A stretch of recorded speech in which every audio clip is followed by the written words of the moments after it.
Stove off చేసేసుకోండి. ఒక spoon నేను నిమ్మరసం వేసుకున్నాను. మీకు టేస్ట్‌కి తగ్గట్టుగా అది పెంచుకోవచ్చు, తగ్గించుకోవచ్చు. ఈ చట్నీ ఎక్కువ స్పైసీగా ఉండదండి.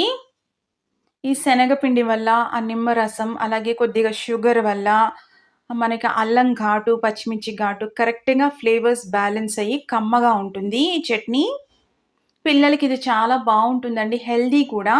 ఎందుకంటే శనగపిండిలో మంచి ప్రోటీన్ ఉంటుంది. వెజిటబుల్స్ యాడ్ చేశాం కాబట్టి హెల్తీ కూడా. మామూలుగా బొంబాయి చట్నీలో వెజిటబుల్స్ యాడ్ చేయరు ఆనియన్, టొమాటోని.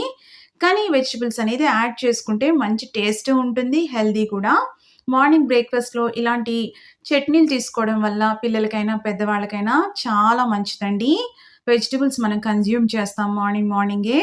ఇప్పుడు నేను దీన్ని డిష్ ఔట్ చేసుకొని బౌల్‌లోకి తీసుకున్నాను. పైన కొత్తిమీర సన్నగా తరుక్కొని గార్నిష్ చేసుకున్నాను. చాలా టేస్టీగా